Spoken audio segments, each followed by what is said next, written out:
The Germans worked hard to curb our ingenuity.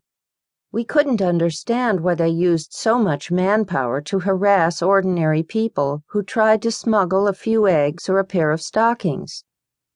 They did so for years, even when manpower shortages late in the war reduced them to drafting 14- and 16-year-old German boys to fill their ranks on the Russian front.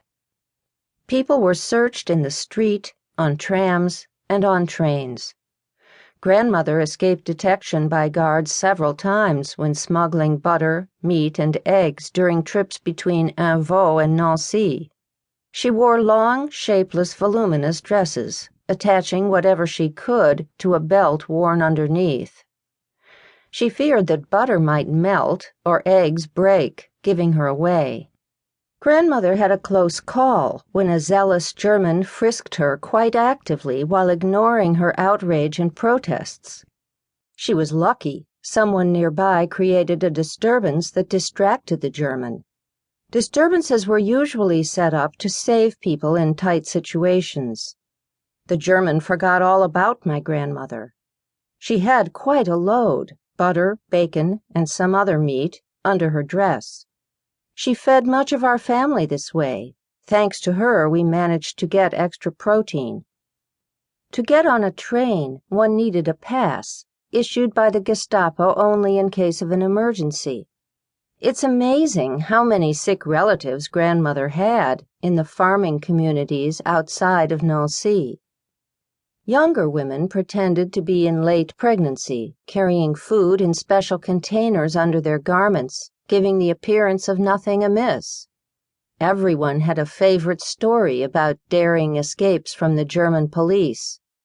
In hearing some of their exaggerations, they seemed to be carrying 100 pounds of sugar in their hat. But our fear of capture wasn't exaggerated.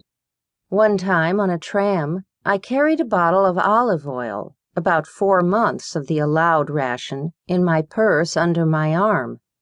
A German soldier pressed against me in the crowded space. I couldn't move and feared he might feel the bottle. I was fortunate, but many times we saw people being arrested on the sidewalks, in stores, aboard trams, and elsewhere. Sometimes the Germans only confiscated what the person was carrying. But other times, for no worse of an offense, people were taken away and never seen again. All was according to their whim. They weren't particularly responsive to pretty girls or sympathetic to the elderly or sick. We learned to smuggle in order to survive. Our future was shrinking, with survival often measured only in days or less. Our future meant Mother and I looking at each other across the table and one of us saying, "All right, it's my turn.